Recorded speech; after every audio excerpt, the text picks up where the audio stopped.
올해 30살이 된 동생한테 형이 이렇게 말했습니다. 너도 이제 계란 한 판이야. 정신 차리고 살아. 그 말 들은 동생은 이렇게 대답했다고 해요. 30살 아니야. 20살이 10주년 된 거야. 오, 이런 발상의 전환이라면 매년 20살처럼 젊게 살 수 있지 않을까요? 20살 N주년을 맞은 청취자분들의 꺼지지 않는 젊음도 응원하겠습니다. 1월 9일 목요일이고요. 김연경의 퇴근길 톡톡 들리는 라디오로 찾아왔습니다. 자, 오늘의 톡톡 호기심, 고양이랑 나비는 대체 무슨 관계일까입니다. 길고양이한테 나비야라고 부르는 경우 자주 보셨죠?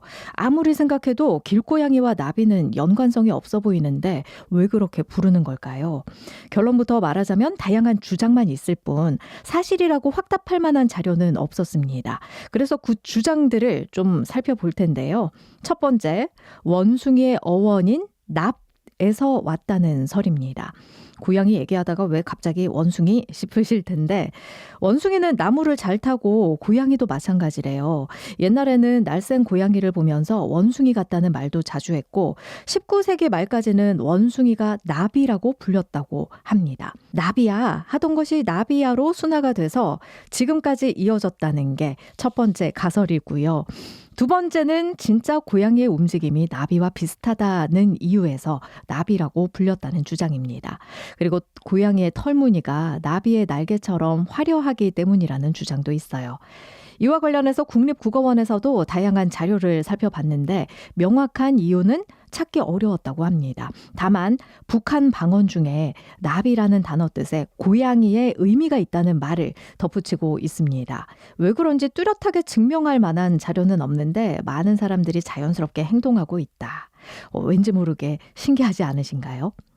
자, 톡톡 호기심은 여기서 마무리하고요. 오늘 순서 안내하겠습니다.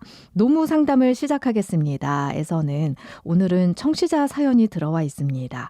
독서실 관리를 담당하는 독서실 총무 아르바이트를 하는데 일한 만큼 급여를 받지 못했다고 해요. 어떤 사연인지 잠시 후 이선희 노무사와 함께 들어보고요. 이어서 톡톡 클리어. 오랜만에 복습 시간을 가져보겠습니다. 무심코 흘려보냈던 보험 정보들 다시 한번 이 시간을 통해서 정리해 보셨으면 좋겠습니다. 광고 듣고 올게요. RSV 알고 계신가요? RSV는 독감 바이러스만큼 전염성이 강한 급성 호흡기 감염 바이러스로 영유아나 60세 이상 성인에서 감염 시 폐렴 등 심각한 합병증으로 이어질 수 있습니다. 주로 독감 바이러스와 비슷한 시기에 발생하는 RSV. 자세한 내용은 의사와 상담하세요. 이 광고는 RSV 질환인식 캠페인입니다.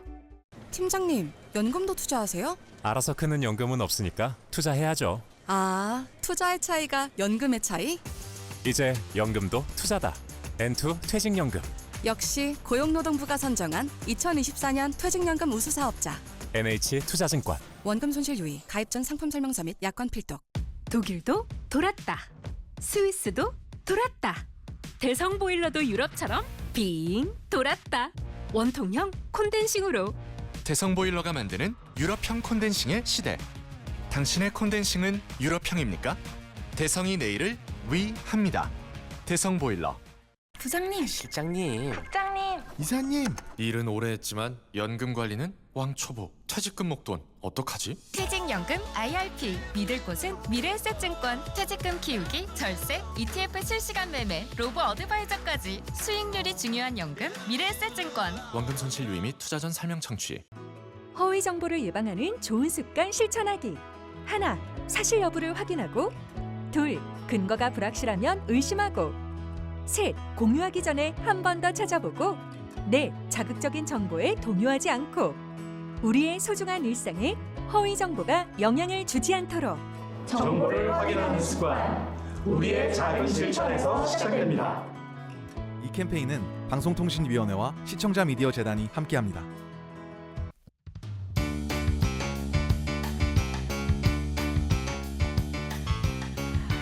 김연경의 퇴근길 톡톡 들리는 라디오로 진행하고 있습니다. 유튜브 실시간 댓글창 열어놓고 있고요. 그러니까 유튜브 울산 MBC 뉴스 채널로 찾아오셔서 실시간 댓글창 소통해 주셔도 좋겠습니다. 그리고 샵 2848 짧은 문자 50원, 긴 문자 100원의 정보 용료 부과되는 문자로 소통해 주셔도 좋겠습니다. 퀴즈 드릴게요. 마트에서 잘 정리된 물건들에는 모두 소비자의 구매 욕구를 자극하는 마케팅 전략이 숨어 있습니다. 예를 들어 즉석식품 옆에는 즉석 밥이, 계산대 옆에는 껌이나 사탕처럼 가격 부담이 적은 물건을 배치해서 추가 구매를 유도합니다. 또 비교적 시선이 오래 머무는 오른쪽에는 인기 상품을 놓고요. 과일이나 채소는 매장 입구에 둬서 오감을 자극하는 효과를 냅니다. 그리고 오늘의 정답. 아이들을 주요 고객으로 하는 이것의 배치 방법에도 비밀이 숨어 있는데요. 아이들의 시선이 닿는 곳에는 상대적으로 비싼 물건이, 어른들의 시선이 닿는 곳에는 저렴한 물건이 진열됩니다. 아무래도 사고 싶다는 욕구를 느끼는 쪽이 아이들일 때가 더 많기 때문이겠죠. 아이들의 호기심을 자극해서 사고 싶게 만들고 때로는 부모와의 실랑이를 일으키기도 하는 물건입니다. 이것은 무엇일까요? 1번 장난감, 2번 곶감. 정답을 샵 2848 혹은 유튜브 실시간 댓글창에 남겨주시면 되겠습니다.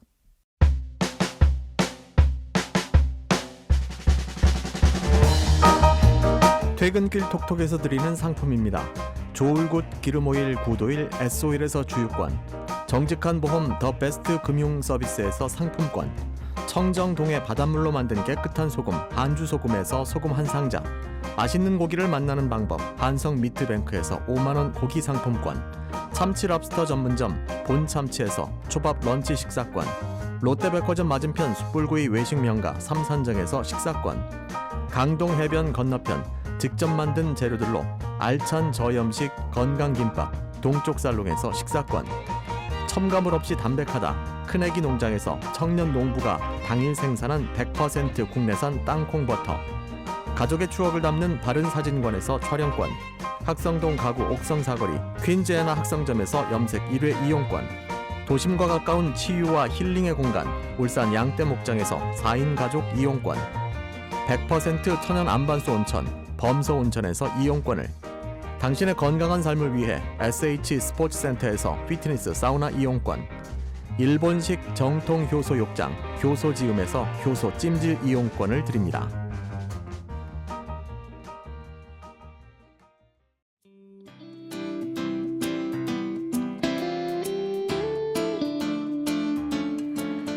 여러분의 일터는 안녕하신가요? 건강한 노동 환경을 위한 간편 상담 시간, 노무 상담을 시작하겠습니다. 자, 오늘 상담을 도와주실 이선희 노무사님 전화로 연결돼 있습니다. 노무사님 어서 오십시오. 네, 안녕하세요. 자, 먼저 오늘도 사연이 도착해 있어서 이 사연을 토대로 이야기를 나눠보겠습니다. 안녕하세요. 저는 2년차 고시생입니다. 공부에만 전념하면 좋겠지만 집안 사정이 좋지 않아서 다니고 있는 독서실 총무로 일하고 있어요. 학습 공백을 줄일 수 있다고 생각했는데 현실은 달랐고요. 버는 돈도 적습니다. 사장님께서 말씀하시길 독서실은 교육청 관할이고 교육기관이라서 최저시급이 적용되지 않는다고 하셨어요. 그래서 시험 준비하는 학생들만 총무로 뽑고 있다고 했습니다. 저는 이런 거는 또 처음 듣는데요. 노무사님, 먼저 독서실이 교육기관으로 분류되는 게 맞아요? 일단 보통 공부할 때 요즘 독서실을 가시거나 아니면 스터디 카페를 가시거나 네. 이렇게 할 텐데요. 스터디 카페 같은 경우에는 휴게 음식점으로 분류가 되는데 독서실은 학원으로 분류가 돼요. 그래서 교육청 관할이고 교육청 지도 점검을 받게 되고요. 그래서 뭐 학원과 유사하다라고 보면 교육기관 일종이다 이렇게 볼 수도 있을 것 같습니다. 그러면은 그런 교육기관은 일하는 사람을 근로자로 분류하지 않는 거예요? 이게 최저시급에 왜 적용이 안 된다는 건지 궁금한데요. 네. 근데 이제 교육기관이라고 하더라도 그 교육기관에서 노동자를 고용해서 사업을 하고 있다면 당연히 근로기준법이 적용이 되는데요. 네. 근데 이제 경우에 따라서는 교육기관에 고용돼서 일도 하고 있지만 동시에 그 교육기관을 이용하는 사람인 경우도 있을 수 있죠. 이런 경우처럼 뭐 독서실 총무라든지 아니면 고시원 총무라든지 대형 학원의 조교라든지 이런 경우에 그래서 그럴 경우에는 그냥 이제 이용자일 뿐 근로자는 아니지 않느냐 이런 게 이제 문제가 되는 경우가 있습니다. 진짜요? 사연 주신 분 같은 경우에는 근로자에 해당하지 않는 거예요, 그러면? 일단 근로자인지 아닌지는 당사자가 어떻게 정했는지를 기준으로 보는 건 아니고요. 실제로 어떻게 일을 했는지를 기준으로 판단을 하거든요. 네. 근데 이제 이분 같은 경우에는 사실 근무 시간도 정해져 있고요. 그리고 근무 장소도 그 데스크 안에 있는 거고 또 무슨 일을 할지도 사업주가 정하시고 구체적인 업무 지시도 사업주가 좀 내리고 있는 경우인 것 같아요. 그래서 이런 경우에는 근로기준법상 근로자가 맞다 이렇게 봐야 될 것 같습니다. 예. 이분 사연을 다시 보면요. 실제 일하는 시간도 적으니까 최저를 맞춰줄 수도 없다고 얘기를 합니다, 사장이. 저는 오후 5시부터 새벽 2시까지 9시간을 일하는데 얼마나 일했든 2시간만 일한 걸로 친대요. 어차피 공부하는 시간이 대부분 아니냐면서요. 그런데 일하는 동안 수시로 전화 응대도 하고 고객 요청에 상대도 해야 하고 1시간에 한 번은 독서실 순찰도 합니다.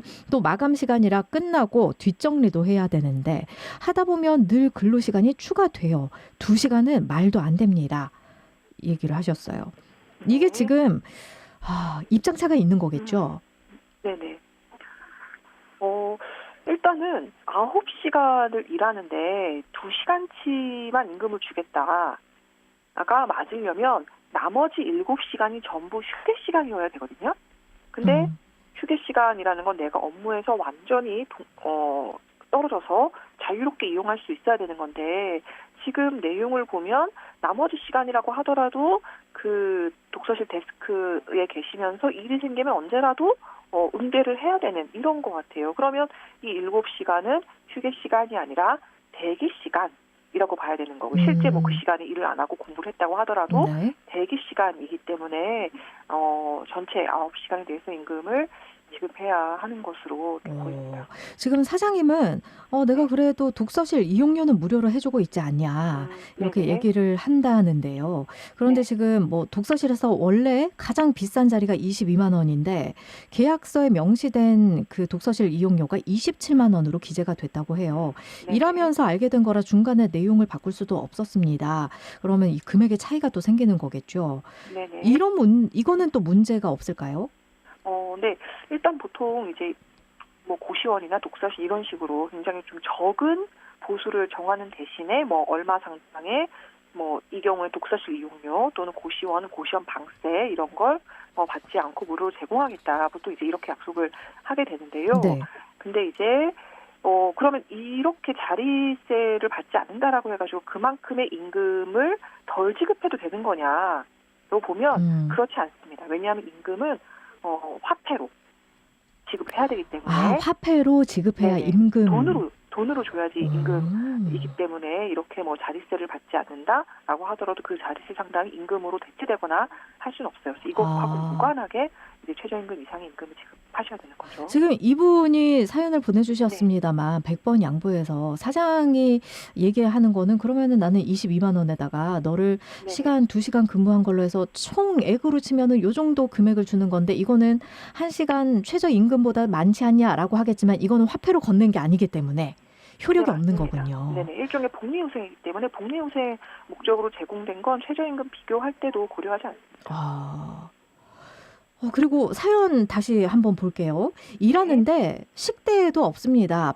따로 밥 먹을 시간도 없어서 먹을 걸 사려고 잠시 자리를 비우면 사장님이 CCTV로 보고 꼭 한마디씩 합니다. 이것도 문제가 되는 거잖아요. 그죠? 네, 그렇죠. 근데 일단은 식대 같은 경우에는 사실 아직 법에 정해진 건 없어요. 그래서 뭐 식대를 제공할 의무는 없지만, 근데 휴게 시간은 법적으로 반드시 부여해야 하거든요. 네. 근데 이분이 지금 9시간이니까 휴게 시간은 1시간을 줘야 되는 거고요. 근데 이제 잠시 자리를 비우는 것도 계속 이제 보시면서 지적을 한다라고 하면 이건 사실상 휴게 시간을 주지 않은 것이고 네. 이 점에서 근로기준법을 위반하게 되는 거죠. 그리고 또 CCTV를 지금 계속 보고 계신데 만약에 이 CCTV 설치할 때 이 노동자의 동의를 받지 않았다든지 아니면 동의를 받았지만 그 이용 목적에서 벗어났다든지 이런 경우에는 개인정보보호법 위반도 문제될 수 있습니다. 그렇군요. 애초에 계약서를 다 읽고 사인했으면서 왜 이제 와서 뒷북 치느냐고 하실지도 모르겠지만 손님이 쓸 땐 청소하면 안 된다. 공부보다 손님 우선이다. 이런 세세한 내용을 적어두진 않잖아요.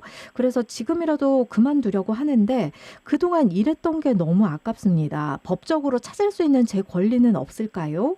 물어보셨거든요. 네네. 우선은 이 근로기준법 또는 뭐 최저임금법 등을 적용받으면서 찾을 수 있는 권리가 있고요. 네.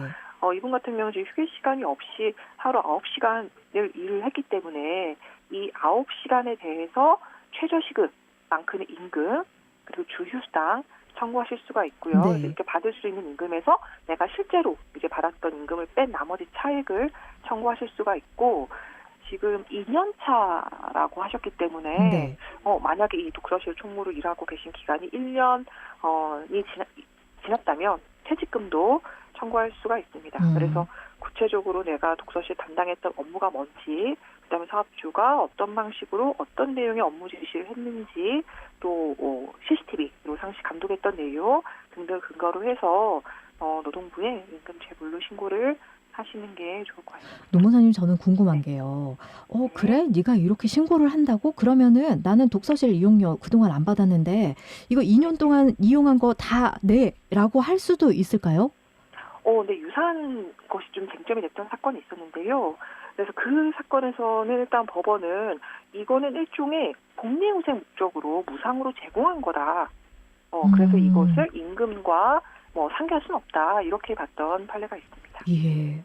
그나마 다행입니다. 네. 알겠습니다. 자, 오늘 이렇게 이선희 노무사께서 저희 청취자의 사연을 함께 고민해 주셨습니다. 오늘 도움 말씀 고맙습니다. 네.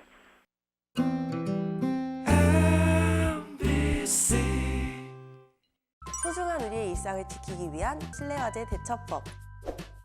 멀티탭에 여러 개의 플러그가 꽂혀 있다면 사용하지 않는 플러그는 뽑아주세요. 외출 시 가스밸브를 꼭 잠가주세요. 가정 내의 소화기를 항상 비치해 두고 비상 상황 시 사용하세요.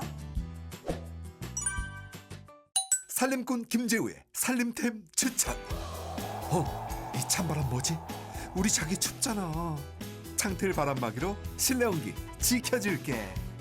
일회용품 버릴 때 자기 마음 불편하지. 포장은 다회용기로. 플라스틱 거절한다. 우리 채소로 만든 맛있는 한 끼. 식재료 유통을 줄이면 탄소를 줄일 수 있어. 이 모든 건 저 김재우의 살림템이자 지구 살림템. 기후 위기로부터 우리의 행복을 지켜낼 수 있도록 함께해요. 지구 살림템. 공익광고 협의회. 한파 발생 시 이렇게 대처해야 합니다.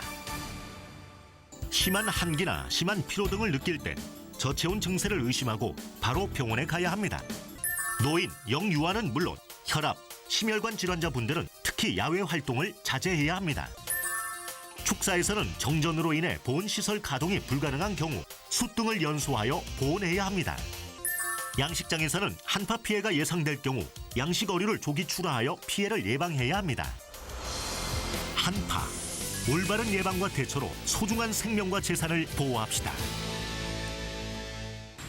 애써 가꾼 살림을 한순간에 잿더미로 만드는 산불. 산행 중 산불을 발견했을 경우엔 이렇게 대처하세요. 산불을 발견했을 때 119, 112 등에 신고해야 합니다. 바람 방향을 고려해 산불의 진행 경로에서 벗어나도록 합니다. 불길에 휩싸일 경우 침착하게 주위를 확인하여 타버린 지역, 저지대, 수풀이 적은 지역, 바위 등으로 대피해야 합니다. 만약 대피할 시간이 없을 때에는 낙엽, 나뭇가지를 걷어낸 후 얼굴 등을 가리고 불길이 지나갈 때까지 엎드려 있어야 합니다. 산불, 예방이 최선입니다. 살림꾼 김재우의 살림템 추천. 이 찬바람 뭐지? 우리 자기 춥잖아. 창틀 바람막이로 실내 온기 지켜줄게. 일회용품 버릴 때 자기 마음 불편하지. 포장은 다회용기로. 플라스틱 거절한다. 우리 채소로 만든 맛있는 한 끼. 식재료 유통을 줄이면 탄소를 줄일 수 있어. 이 모든 건 저 김재우의 살림템이자 지구 살림템. 기후 위기로부터 우리의 행복을 지켜낼 수 있도록 함께해요. 지구 살림템 공익광고 협의회.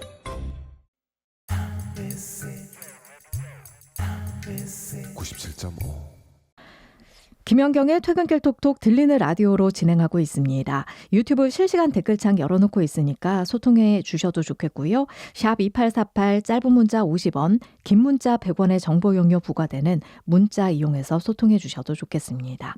퀴즈 다시 한번 드릴게요. 마트에서 잘 정리된 물건들에는 모두 소비자의 구매 욕구를 자극하는 마케팅 전략이 숨어 있습니다. 예를 들면 즉석식품 옆에는 즉석밥이, 계산대 옆에는 껌이나 사탕처럼 가격 부담이 적은 물건을 배치해서 추가 구매를 유도합니다. 또 비교적 시선이 오래 머무는 오른쪽에는 인기 상품이 놓이고 과일이나 채소는 매장 입구에 둬서 오감을 자극하는 효과를 낸다고 해요.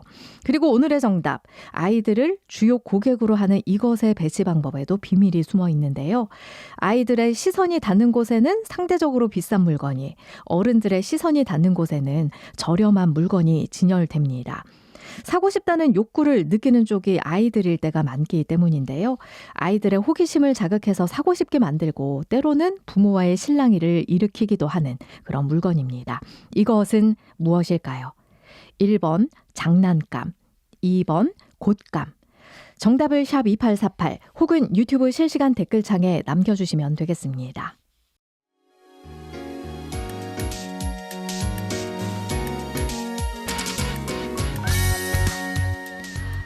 보험 가입부터 관리까지 보험 가입한 분들이라면 할 수 있는 흔한 고민들, 매주 목요일 톡톡클리어에서 두 분의 전문가와 함께 풀어가고 있는데요.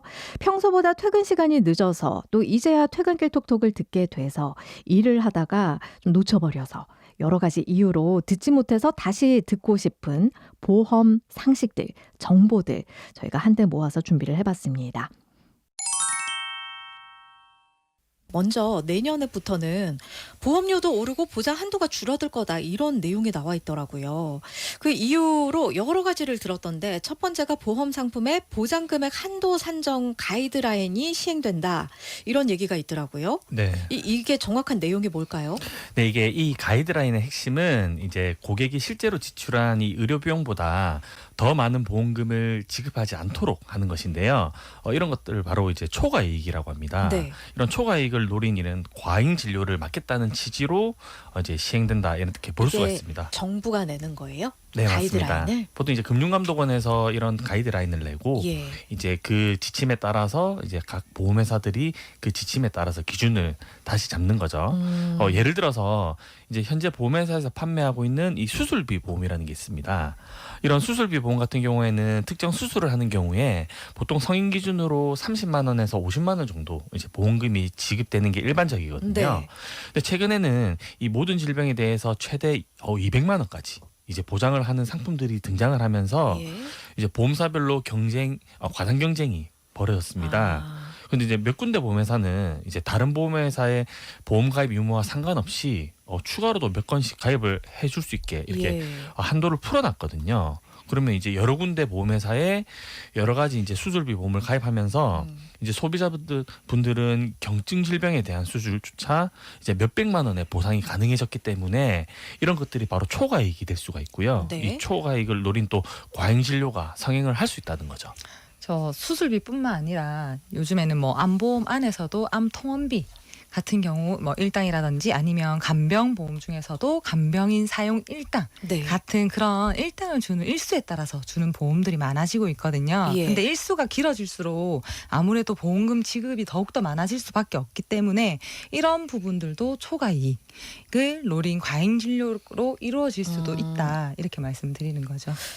이제 의료계 쪽에서는 또 과잉 진료가 될 수 있기 때문에 이런 부분들을 문제 삼는 것 같습니다. 그러면은 이미 내가 들어가 있는 보험도 이 가이드라인이 적용이 되는 거예요? 아니면 이제부터 새롭게 가입하는 분들에 한해서 그렇게 가이드라인이 적용이 되는 건가요? 이렇게 새롭게 1월 1일부터 결정되는 부분은 그 이후로 가입하는 새로운 보험에만 적용되는 거고요. 기존에 가입한 보험에는 소급 적용이 되지 않는다. 이렇게 이해하시면 될 것 같습니다. 금리 인하도 보험료 올리는데 영향을 미친다는데 왜 그런 거예요? 금리하고 보험이랑 무슨 상관이 있는 거예요? 당연히 상관이 많습니다. 이 보험회사 같은 경우에도 이제 금융기관이고 이 회사가 운영이 돼야 되잖아요. 네. 소비자분들이 보험을 가입하시고 이 모인 돈으로 보험회사는 이제 운영을 하게 돼 있습니다. 그래서 이거를 이제 회사의 이익으로 가져갈 수도 있고요. 네. 아니면 이제 소비자분들이 보험 사고가 발생했을 때 거액의 보험금이 지급되는 재원이 될 수도 있습니다.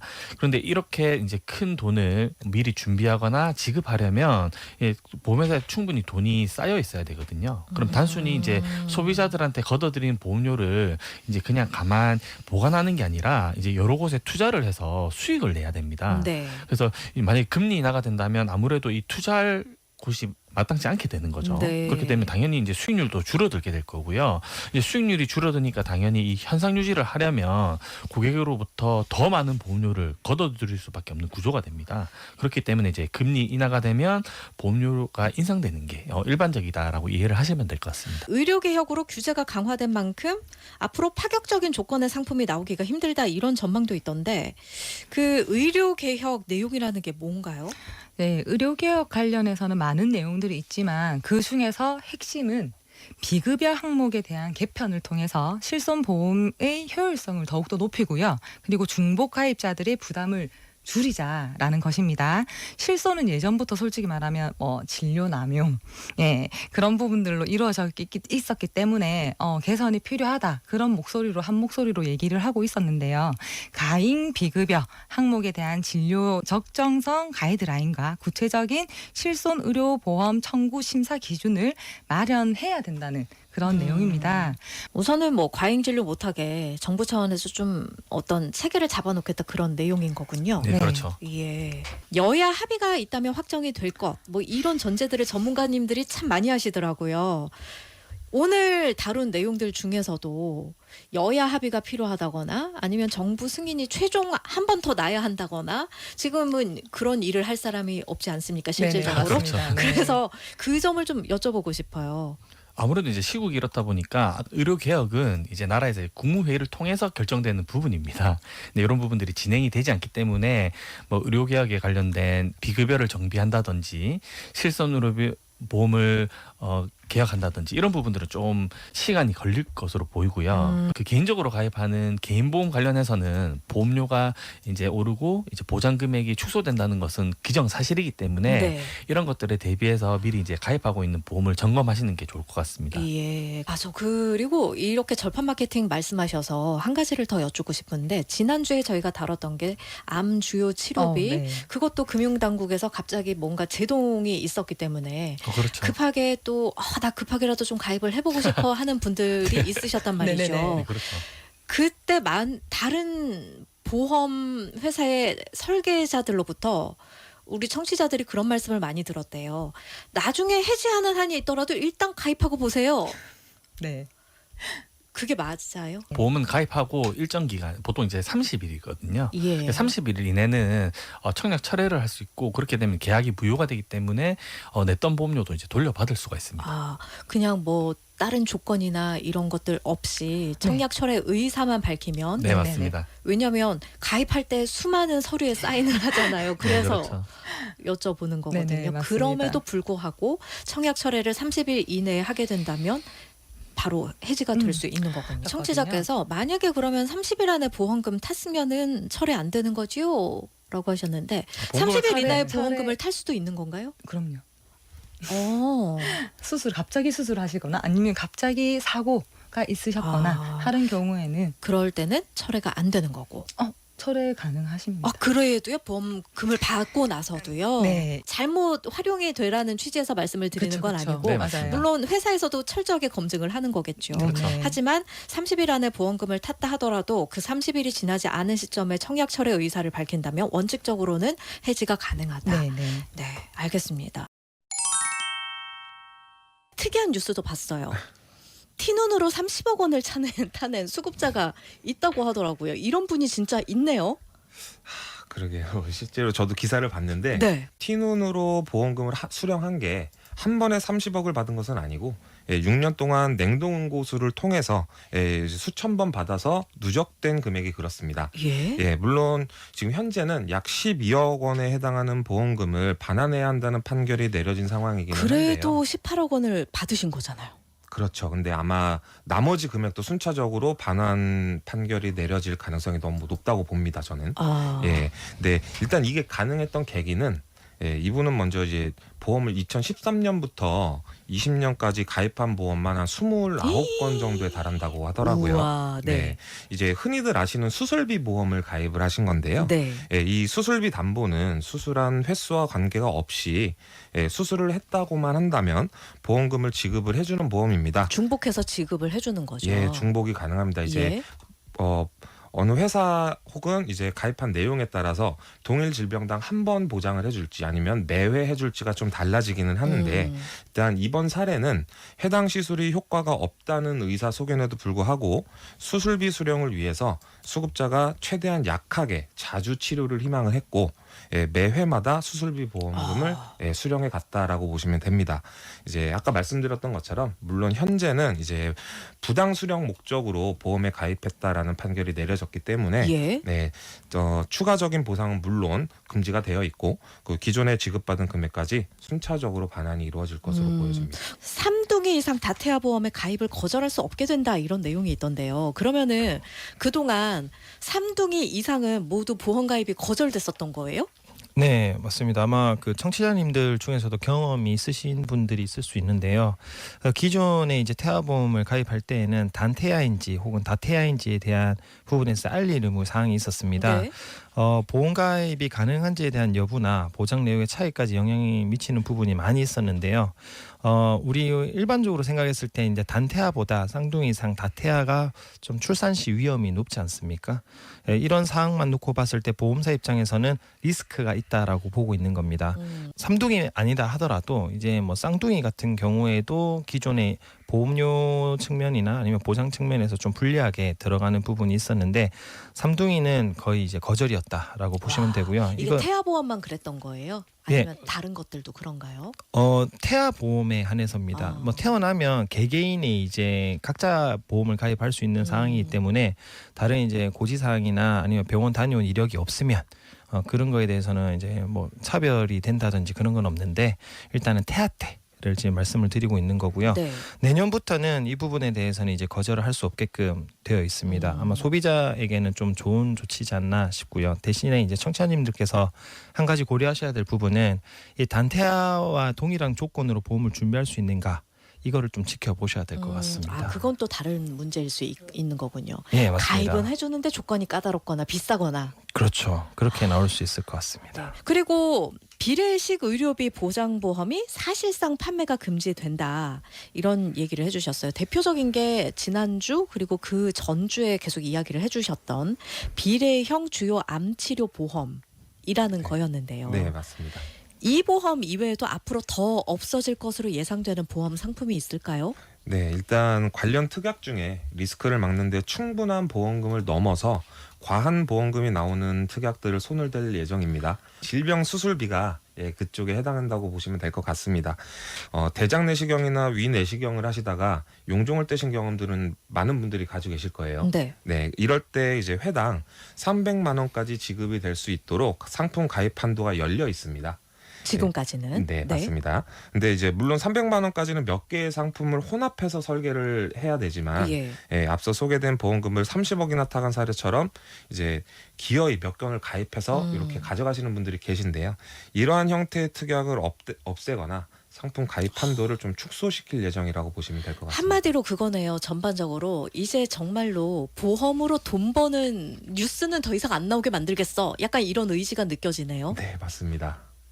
왜요? 이게 이제 보험은 말 그대로 이제 위험으로부터 우리를 보호하는 이제 금융 상품이잖아요. 원론적으로 그렇죠. 예, 그렇죠. 그러니까 본질적인 부분을 놓고 봤을 땐 사실 특정 사고로 인해서 보험금이 남는다. 조금 남을 수 있겠죠. 하지만 과도하게 남는다. 넘어서서 보험금을 노리고 사고를 일으킨다. 이거는 조금 문제가 있을 수 있습니다. 그래서 이런 부분들은 원래 금융감독원에서 올해뿐만 아니라 매해 이거에 대해서 이제 제재를 걸었던 부분이 있고요. 올해 좀 유달히 보험사에서 좋은 이런 특약들을 만들어냈기 때문에 아마 제재가 조금 더 많지 않았나라는 생각을 하고 있습니다. 그동안의 설계사 분들 주로 뭔가를 추천하실 때 고객님이 큰 병에 걸리면 우리 가족들도 먹고 살아야 되잖아요. 그렇기 때문에 이렇게 큰 금액을 가입해야 합니다. 이런 얘기를 하셨는데 이제 그런 얘기가 조금 줄어들겠네요. 아니면 아예 못 나오거나. 예를 들면 T눈. 이게 이제 내 소득과 연결이 되진 않겠죠. 그리고 뭐 용종을 제거했다고 해서 일을 못하는 것도 아니고 예. 어떤 질병에 걸려서 정말 일상생활이 불가하다라는 것들은 보장이 가능하게끔 하지만 네, 맞습니다. 그렇지 않고 요거는 조금만 시술하거나 치료하면 고쳐질 수 있고 일상생활에 문제가 없는데 이걸로 뭔가 생활비 보탬이 되려고 한다 이런 것들은 좀 접근을 불허한다 제한적으로 둔다 이런 말씀이시네요. 저희 청취자께서 그러면은 갱신보험 같은 경우에는 갱신 때 그런 한도가 줄어들 수 있나요? 이렇게 물어보셨어요. 그럴 일은 없다라고 좀 보셔도 될 것 같아요. 보장 한도 자체는 괜찮다. 네, 한도 자체는 다름이 없다라고 보시면 다만 될 것 금액이 같습니다. 오를 수 있겠네요. 그렇죠. 그리고 또 하나 이색적인 게요. 내년부터는 보험 대리점 설계사들은 상품을 비교 추천하면서 판매 수수료를 공개하고 추천 사유도 명확하게 기재해야 된다. 이렇게 뉴스에 나왔더라고요. 그래서 저는 이걸 보면서 그럼 앞으로 소비자는 설계사의 수수료를 알 수 있게 되는 건가? 이런 느낌이었거든요. 어떻습니까? 어떻게 읽어야 해요, 저희가? 저도 이 내용을 보면서 참 사실 취지가 중요한 것 같습니다. 이게 이제 뭐 금융당국이랑 보험 판매사 이제 협의가 이루어져야 되겠지만은 저희는 이제 이 취지를 그 보험 판매 건정성을 올리고자 함이라고 보고 있는데 현재도 보험가입을 조건으로 리베이트를 주는 불안전 판매가 성행을 하고 있습니다. 이 부분을 조금 근절하고자 이 리베이트라는 게 그러면은 고객님 이거 들어주시면 제가 얼마 드릴게요 이런 형식으로요? 네, 맞습니다. 진짜요? 네, 그런 부분들이 좀 발견이 되다 보니까 이제 근절하고자 이렇게 조치를 취하려고 하는 것 같은데 사실 이게 그 설계사의 수수료를 공개한다고 해서 없어질 건 아니라고 보고 있습니다. 그리고 이 수수료 자체가 그 회사 운영비나 마진을 제하고 그러니까 이제 판매사 쪽으로 넘기는 수수료이기 때문에 실제로 설계사에게 지급되는 수수료하고는 차이가 많다라고 보셔야 되고 오히려 이제 현장에서 많은 오해가 있을 수도 있기 때문에 이렇게 될 확률은 좀 적지 않을까라고 보고 있습니다. 그래요? 뉴스에 나왔고 금융당국이 발표를 했다고 그래서 또 이 뉴스 꼼꼼하게 보시는 분들은 내년부터 가입하실 때 수수료 이거 왜 공개 안 하세요? 이럴 수 있잖아요. 그 정확히는 이제 위원회를 만들어서 조정 기간을 조정을 해서 정확한 이제 가이드라인이 만들어지면은 공개하는 걸로 알고 있습니다. 그리고 또 이 뉴스에 보면은 설계사는 최소 3가지 이상의 유사 상품을 소비자에게 비교 추천해야 한다는 내용도 있던데요. 이것도 그러면은 소비자가 저 최소한 3개 비교해서 봐주세요. 이렇게 요구할 수 있는 거예요? 그럼요. 사실 요구는 지금도 하실 수는 있습니다. 그리고 현재도 최소 3가지 이상 상품을 이제 비교를 해서 이제 추천을 하고 이런 거에 대해서 이제 작성을 하는 부분도 있고요. 근데 실제로 사실은 보험 계약을 하실 때 이제 이런 페이지가 있고 이런 걸 있다고는 하지만 사실 그런 걸 꼼꼼하게 보시지는 않습니다. 맞아요. 그렇기 때문에 내가 원하는 보험이 각 회사마다 이제 약관상의 보장 내용의 차이가 있는지 그리고 보험료 차이가 있는지 있기 때문에 이제 드리는 말씀인데요. 이런 걸 다시 한번 좀 꼼꼼하게 살펴보시면 좋죠. 왜 나중에 뭐 보장 관련해서 법적인 다툼을 겪게 되는 경우도 있잖아요. 그때 이 추천 사유 같은 것들이 어떤 영향을 미치지는 않을까요? 그런 부분도 분명히 존재할 수 있다라고 봅니다. 그렇기 때문에 좀 의심스러우시거나 혹은 이제 좀 정확하게 기록을 남기시고 싶으시다면 사유를 기록을 해서 보관하시는 방법도 괜찮다고 봅니다. 수술비 보험에 대해서 이야기를 좀 나눠볼까 하는데요. 먼저 수술비 항목이요. 수술비 보험이라고도 말씀을 드립니다만 특약인 거죠? 정확하게 얘기를 하면. 네, 말씀드리면 특약이 맞고요. 각 보험사마다 차이가 있을 수는 있겠지만 보험금 지급 사유의 기준에서 의사의 자격을 지닌 사람이 치료를 목적으로 하는 의료행위에 수술을 동반했을 때 지급받을 수 있는 특약 중에 하나라고 보시면 됩니다. 그러면은 주로 어떤 보험에 들어가 있는 거예요? 이 보험은 보장성 보험에서 진단비 등과 함께 특약으로 질병 수술비나 상해 수술비를 추가하시기도 하시고 네. 운전자 보험에서 상해 수술비만을 또 추가해서 가져가시는 경우도 있고요. 아. 기본 계약의 주 계약을 제외한 나머지 수술비 특약만으로 설계를 하셔서 수술비 컨셉으로 가져가시기도 하는 그런 보험입니다. 그러면은 수술비 특약도 뭐 얘기하실 때 뭐 1에서 3종이 있고 1에서 5종이 있고 뭐 많더라고요. 네. 이런 종류는 어떻게 있나요?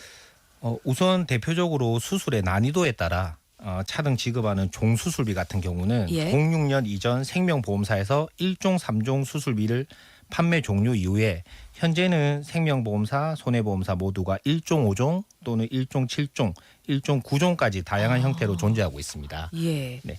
N대 수술비 같은 경우에는 각 보험사마다 보장하는 질병 개수에 따라 119대 또는 121대, 128대 등 수술비 특약으로 불리고 있고 예. 이외에도 뭐 암 수술비, 그리고 간열, 비간열 수술, 뇌혈관 질환 수술비, 심장 질환 수술비 등 특약의 종류가 매우 다양하기 때문에 자세한 안내를 받아보시는 것이 중요하다고 생각됩니다. 진단비 같은 것도 항목이 있는데 네. 수술비 특약을 꼭 그렇게 들어야 하는 거예요? 네. 그 부분에 대해서는 제가 말씀을 드리면 예. 수술비 특약은 저는 진단비 다음으로 권장을 드리는 특약 중에 하나입니다. 진단비 같은 경우에는 단 1회 보험금을 지급을 하고 특정 진단에만 초점이 맞춰져 있는 반면에 수술비 같은 경우에는 조금 더 넓은 보장 범위와 특약마다 다를 수는 있지만 매회 지급하는 특약도 있습니다. 그렇기 때문에 뇌질환이나 심혈관 질환 등 재발률이 높고 재수술이 필요한 경우에는 네. 진단비만으로는 치료비가 충당이 안 될 수도 있습니다. 그렇기 때문에 수술비 특약을 추가로 가져가셔서 이러한 부족한 치료비를 보완할 수 있다는 점을 꼭 말씀을 드리면서 안내해드리는 편입니다. 최근에는요 의료 발전이 있으면서 특히 뇌 관련해서 네. 이게 수술인지 시술인지 굉장히 모호한 경우도 많잖아요. 네. 이런 거는 어떻게 구분해서 보장을 해주는 건가요? 이런 경우는 저희에게 가장 많이 요즘 질문이 들어오는 항목 중에 하나거든요. 네. 예. 보통 의사 선생님들이 요거 간단합니다. 네. 수술이라고 할 것까지 없습니다. 이러면 네. 이게 수술비 지원이 되는 건가? 고민이 되잖아요. 네네. 우선 보험사에서 말하는 시술 수술과 병원에서 말하는 시술 수술을 구분하는 개념은 차이가 있기 때문에 네. 병원에서 시술이라고 했다고 해서 처리가 안 되는 것은 아닙니다. 꼭 가까운 설계사를 통해서 확인해 보시는 것을 추천을 드리고 앞서 설명한 듯이 치료를 목적으로 하는 수술 행위 시는 보험금이 지급된다고 생각하시면 됩니다. 그러면은 이거를 건건이 잘 모르겠다 하면은 다 이렇게 회사에 확인을 해보고 그래야 되는 거예요? 네, 최대한 가까운 설계사를 통해서 예. 본인이 가지고 있는 수술비가 어떤 것에 적용이 되는지 정확한 설명을 받아보시는 것이 가장 중요하거든요. 네. 최신 그런 치료법이에요 하고 받게 되는 경우는 그런 수술비 보장이 되는 거예요? 그 질문의 난이도가 굉장히 높은 부분인데 대부분의 신의료 기술은 전통적인 수술처럼 뭐 절단이나 절개를 하지 않고 수술을 함으로써 수술의 정의에 부합하지 않는다는 이유로 예전에는 부지급되는 사례들이 좀 있었습니다. 하지만 이런 게 문제가 많이 돼서 2012년 4월 이후에는 금감원이 각 보험사에 공문을 발송했습니다. 약관에 보건복지부 산하 신의료기술평가위원회로부터 안정성과 치료 효과를 인정받은 최신 수술 기법도 포함됩니다. 라는 내용을 다 기입을 해놨기 때문에 부지급 사례는 대폭 줄어들긴 했습니다. 하지만 정확한 수술 보장 내용은 전문가와 상담을 해보시는 것을 추천드리고 싶습니다. 예. 그런데 최근 뉴스들을 보면요, 보험회사랑 그 소비자들이랑 다투는 경우도 많이 뉴스에 나오잖아요. 나는 분명히 여기에 해당이 된다고 청구를 했는데 좀 보험회사에서 안 돼서 법적 분쟁이 생기는 경우도 좀 있었어요. 네네. 수술비 특약의 경우에도 그런 사례가 좀 있습니까? 제가 최근에 고객 사례 중에 하나가 용종 제거설이 종수술비 2종에 포함이 되는데요. 예. 사실 이제 보편적으로 이종 수술비 지급을 하는 편이긴 했는데 네. 요즘은 그 약관에 들여다보시면 이게 검사의 목적인지 치료의 목적인지를 따집니다. 보통 검사한 김에 나오니까 치료를 하기 위해서 떼시는 그렇죠. 거잖아요. 그러면 이 치료의 기준을 어떻게 두느냐의 차이인데 그 용종의 크기가 얼마인지 네. 어디에 붙어 있었는지 얼마만큼 침륜이 되었는지를 세세하게 따져서 지급이 안 된 사례가 있었긴 했어요. 청취자분들이 쉽게 기억하셔야 될 것은 네. 누누이 말씀드리지만 치료를 목적으로 하는 수술이었을 때는 대부분 이제 보상이 된다고 보시면 되고요. 예. 선택적 진료가 들어가시면 보상에서 제외될 가능성이 매우 높다고 정말 봅니다. 주관적인 것 같아서요. 네. 여기에 대한 논란은 네. 계속 이어지고 있습니다. 자, 오늘은 새해를 맞아서 보험업계에 앞으로 닥칠 수 있는 변화들 그리고 바뀌는 제도들에 대해서 여러분께 전해드렸는데요. 이외에 더 궁금한 내용들 샵 2848 혹은 울산 MBC 라디오 퇴근길 톡톡 게시판에 질문으로 남겨주셔도 되겠고요. 유튜브 울산 MBC 뉴스 채널에 올라와 있는 다시 보기 이용하셔도 좋겠습니다. 온 가족이 매일 마시는 물. 어떤 기준으로 선택하세요? 당연히 깨끗한 물이어야겠죠? 미세 플라스틱까지 걱정 없어야 깨끗한 물이죠. 아주 미세한 나노 플라스틱까지 검사해서 안심. 깨끗한 물, 자연드림, 깊은 물. OECD 측정 기준. 아, 병원 갈 때 신분증 챙기기 귀찮아. 괜찮아. KB 스타뱅킹이 있잖아. 병원 접수할 때는 KB 스타뱅킹이면 괜찮아. 여권 재발급도 KB 스타뱅킹이면 괜찮아. 국내선 비행기 탈 때도 KB 스타뱅킹이면 괜찮다니까. 신분증 챙기기 귀찮은 모든 순간. 지금 KB 스타뱅킹에 신분증을 넣어보세요. KB 국민은행. 안전화가 이렇게 편해도 돼요? 나도 모르게 집에까지 신고 간다니까요. 우린 발이 건강해야 하니까 안전화 아무거나 못 신어요. 내가 안전해야 가족이 안심하지. 그래서 난 꼭 집에만 신어. 집엔 안전함을 고집하는 확실한 이유가 있다. 생각의 차이가 만드는 가치 집엔 안전화. 농협 고객님, 1월 28일과 29일 설 연휴 이틀간 디지털 금융 시스템 개편으로 인터넷 뱅킹, 모바일 뱅킹 서비스가 잠시 중단됩니다. 체크카드, 신용카드, ATM은 이용 가능합니다. 1월 30일 더 나은 서비스로 찾아뵙겠습니다. NH농협은행. 마이카를 탔을 뿐인데 케어받는 삶이 시작됐다. 상시 주유 할인 됩니다. 엔진오일 무료 교체 됩니다. 제주도 렌터카 무료 됩니다. 이렇게 다 해주는 롯데렌터카 마이카니까. 마이카를 탄다. 내 삶이 달린다. 대한민국 넘버원 롯데렌터카 마이카. 24년 9월 한국렌터카 사업조합 연합회 등록 대수 기준. 클릭 말고 지우세요. 받지 말고 끊으세요. 보이스피싱 피해자라면 최대 300만 원의 긴급 생활비와 심리상담, 법률 지원까지. 지금 신청하세요. 보이스피싱 제로. 보이스피싱 제로는 신한은행, 사랑의 열매, 굿네이버스, 경찰청, 금융감독원과 함께합니다.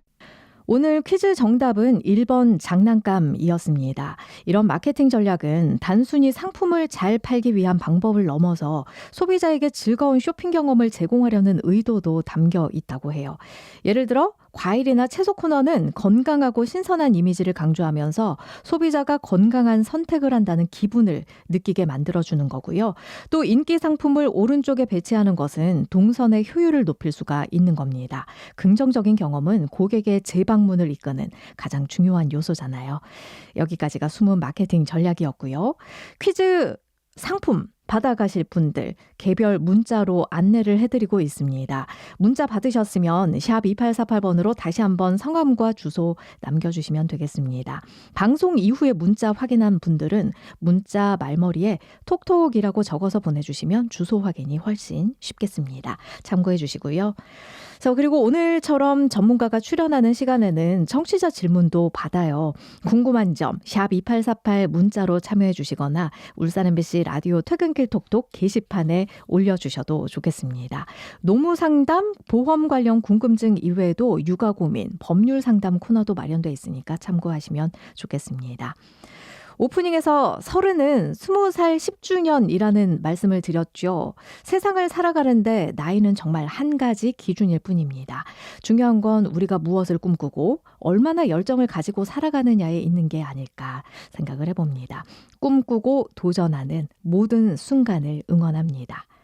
오늘 끝곡은 위키드의 이제부터야 띄워드리면서 마무리할게요. 행복한 저녁 시간 보내세요. 고맙습니다.